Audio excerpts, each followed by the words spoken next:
وہ تو جو ظلم جبر بربریت ہو رہی ہے اس کے اوپر آنکھیں اور کان بند کر کے بیٹھا ہے. اس کو انٹرا پارٹی الیکشن ہمارے نظر آ گئے جب دوسری مرتبہ انہی کے کہنے پہ کیا. انٹرا پارٹی الیکشن کے ساتھ ان کا کیا تعلق ہے؟ اور اگر آپ لاء میں بھی دیکھو میکسیمم اگر کسی نے الیکشن نہیں کرائے اور صحیح نہیں کرائے اور بالکل نہیں کرائے تب بھی 1 لاکھ سے 2 لاکھ اس کا جرمانہ ہے. یہ ہے ٹوٹل سزا. بھائی انٹرنل الیکشن تو آپ 2 مہینے بعد کرا لو، 4 مہینے بعد کرا لو، اپنی نگرانی میں کرا لو، لیکن مسئلہ یہ ہے کہ پروسیس آف الیکشن سے ہمیں کیسے نکال سکتے ہو؟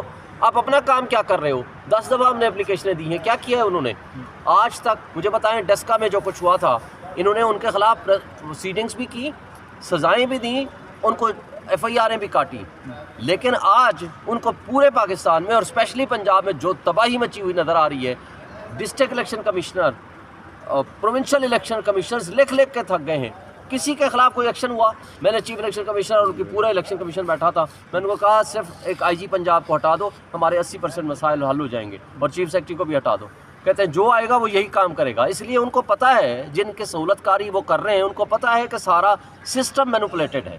تو یہ سارا شہباز شریف جو کسی کی پیداوار، جو کہتا ہے کہ میں جناب جس کی آنکھ کا تارا ہوں، مجھے اس پہ بڑا فخر ہے، وہ ایک جوکر تھا، اس نے ملک کا بیڑا غرق کر دیا. آتے ساتھ ہی 1100 ارب روپے کے اپنے کرپشن کے چارجز ختم کرائے.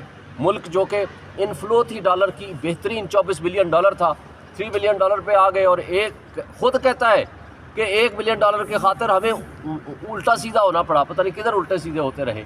بات یہ ہے کہ اس ملک کی تباہی کی بنیاد اس شہباز شریف، نواز شریف اور پی ڈی ایم کی جماعتوں نے، اور وہ سو کارڈ جو اپنے آپ کو بڑا لبرل کہتا ہے بلاول بھٹو. مجھے بتائیں کہ بیگ اٹھا کر کے اپنی ماں کے قاتلوں کے پیچھے، تم کہتے تھے نا وہ قاتل، ہم تو نہیں کہتے تھے، اور ان کے پیچھے تم چل رہے تھے، اور پھر آپ نے 3 مہینے بڑی گڈ ول بنا لی تھی کہ نہیں جناب لیول پلینگ فیلڈ ہونا چاہیے. تو زرداری صاحب کے جھاگ کی طرح بیٹھ گئے. صرف ایک پریس کانفرنس کی ہے راؤ انوار نے، اور حافظ نعیم صاحب نے کہا ہم 2 کانفرنس موشن لا رہے ہیں.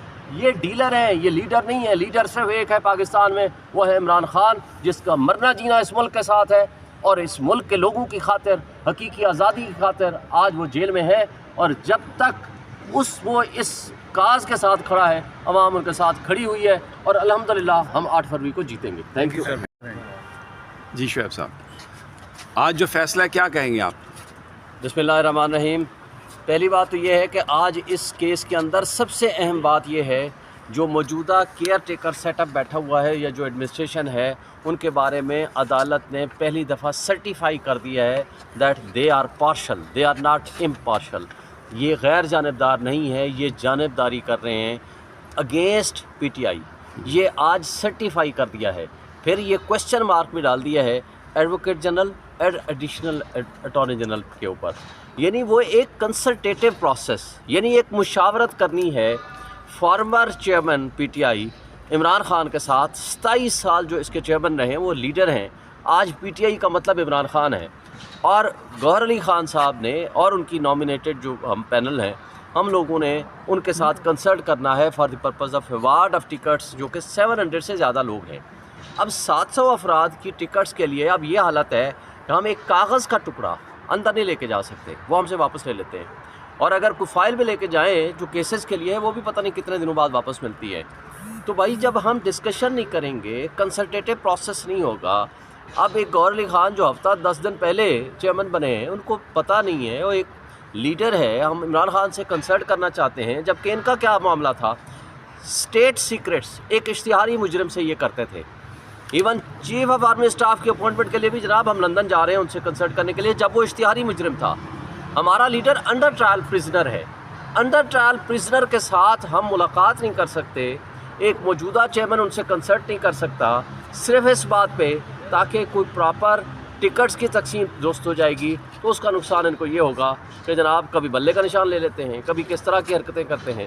تو یہ ساری چیزیں آج الحمدللہ جسٹس میاں گل حسن صاحب نے بڑا آرڈر بھی لکھ دیا، ساتھ ان کے پارشل ہونے کا سرٹیفائی بھی کر دیا. یعنی اب گوہر خان صاحب خود جائیں گے، میٹنگ کریں گے، اور اس کے بعد جو ٹکٹس کی اناؤنسمنٹ ہے وہ اس کے بعد ہوگی؟ جی اس کے فوراً بعد ہوگی. اور یہ کب تک میٹنگ متوقع ہے؟ آپ بھی وہاں پر گفتگو کر رہے تھے. تو انہوں نے کہا ہے فوری طور پر کریں، فوری طور پر. مطلب ہے آج بھی ہو سکتا ہے، کل بھی ہو سکتا ہے، پرسوں بھی ہو سکتا ہے، بٹ ناٹ مور دین